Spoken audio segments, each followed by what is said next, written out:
Ordinaryong pagkain. Pwede. Ito ang mga lutong lalong pinasarap ng pinya. Watch this. Roll. Noodles.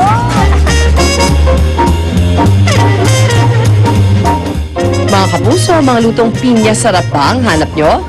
Kung oo, halina't pasarapin ang bawat kainan with these mouth-watering pinya dishes. Una sa ating menu, sinigang na hipon sa pinya. Walang tatalo sa tamis, asim natin ng Vietnamese-inspired dish na ito, kaya naman napaka-unique ng lasa. Ginamit ko yung pineapple as my souring agent. One of my souring agent instead of sampalok lang. Kasi mas lumalabas yung flavor at parang meron pang a bit of sweetness. Yung cilantro naman, parang meron siyang minty na effect.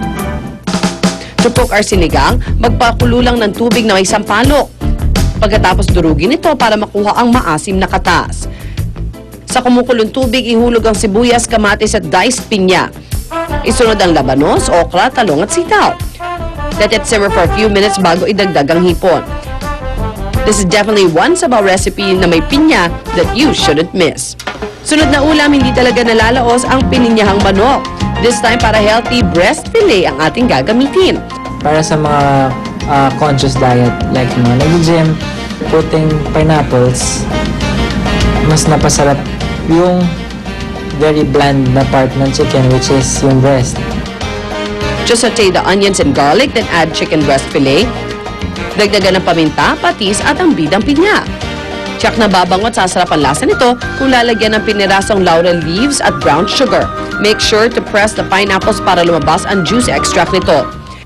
And for our last pinya sarap dish, ang beef tapa with pineapple and mushrooms. Ang inyong ordinary tapa ay masasarap pa dahil sa kakaibang lasa ng pinya. Madali lang ito lutuin, igisa lang ang bawang at beef tapa.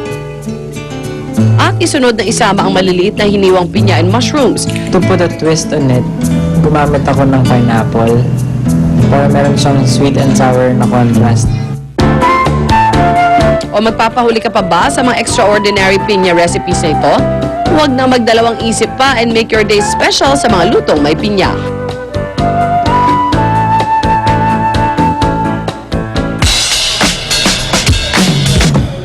Kayo ba ay nalalamigan sa umaga? At kung kayo nalalamigan, I'm sure gusto yun ng pambalot. Well, speaking of balot, kakakain natin today, nakabalot lahat kasi sila ay lumpia. At para gawin yan, kasama natin, syempre, ang lalong pupoging inspired na si Chef Tristan.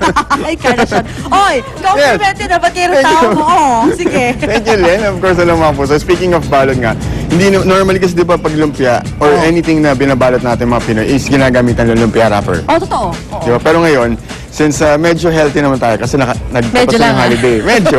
Medyo healthy. Kasi may pork tayo. Gagamit, ang pangbalot natin is cabbage. Alam mo yung ginagamit na ng mga Chinese eh. May cook, yung ibang parang another way of yung pato. Ay, Yeah. Duck. Yung that what they use sometimes for mushu. Oo, yun din. Two-way, three-way pato, why not? Okay, so ano ginagawa? Tinitiktik mo lang lalo. This is the ground pork. You can use ground chicken, pero I suggest go for the ground pork for Why? this recipe. Kasi Mas may malasa? pagka-oriental siyang malasa. Tapos yung may taba-taba. Uy, I love taba. Obvious ba? At ito yung niluluto niya para sa happy birthday na si Dr. Ver Pantig. Ayan, good morning sa inyo. So garlic, ginger, onions, Aha. tapos lagyan na natin ng Ooh. ito. Green, ano to? Di ba may tanim kanina? May tanim ako nito sa bahay. Ano nga ba ito? Nakakalimutan ko, dami ko tanim sa bahay kasi dati may okra nga kami. But anyway, okay. So, habang ginagawa yan, Konting sesame oil. sesame oil. Ang sarap ang lasa ng sesame oil. Tsaka the smell is good. What's And that? then a bit of hoisin sauce. Hoisin sauce.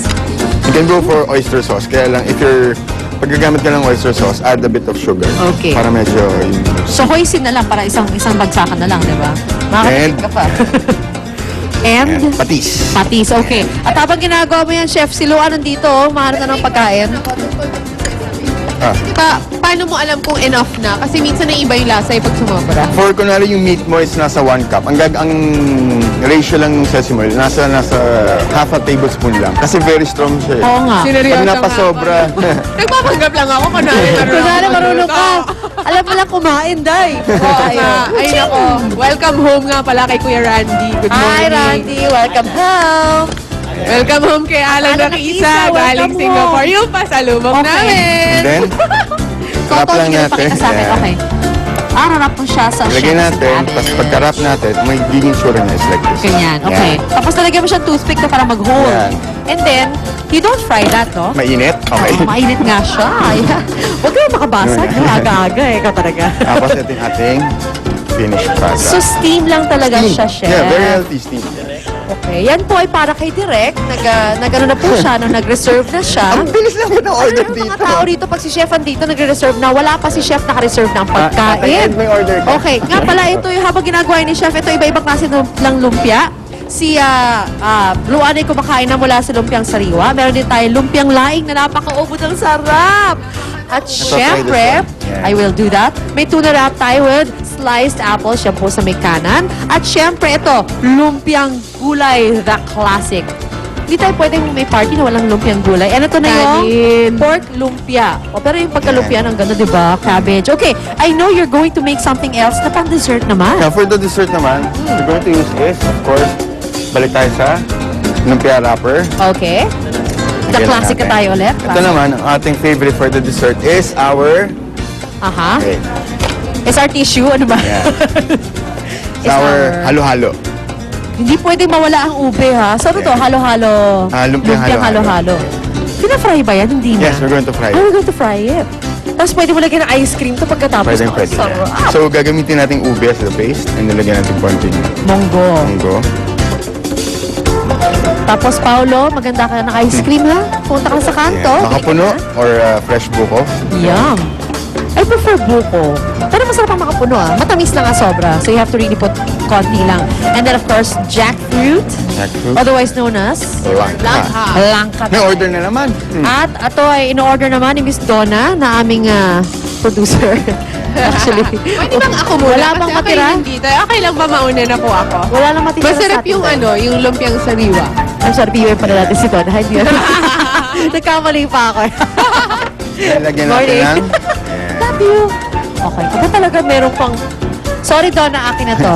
Nakita ko na eh. Gusto ko na eh. Mamaya ka na. Ha? Lagyan natin ng leche flan. Kaya pa yan si Donna. Okay.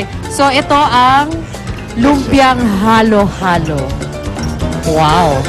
Of course, kailangan pag gumagawa kayo lumpia, meron kayong ready na water. Kasi kailangan yung pandikit, no, chef? Yes, and just in case, para hindi masira yung ating... para normally si puputok yan eh. Okay. So, dodoblehin natin yung Dodoble natin muna wrapper. yung Rapper. Yo, yo, yo. Yun I don't know. Kasi busog na ako. Kumain na ako ng bahon. Pero kakainin ko pa rin yan. Sige. Mag-rap ka eh. You're the hip-hop here. So. Yo! Lumpiang halo-halo.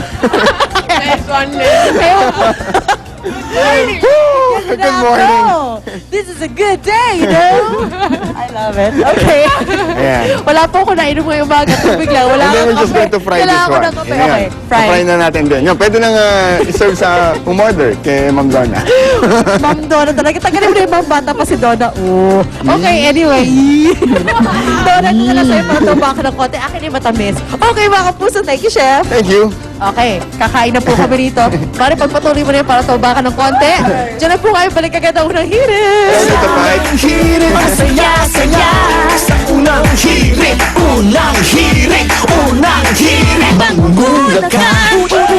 Buong pagmamalaking inihahandog ng GMA ang panibagong kwento ng Pinoy klase tungkol sa walang hanggang pag-ibig. Tampukan nila sa pinakamahuhusay na artista at pinakaabangang bituin ngayong 2011 sa pangunguna ng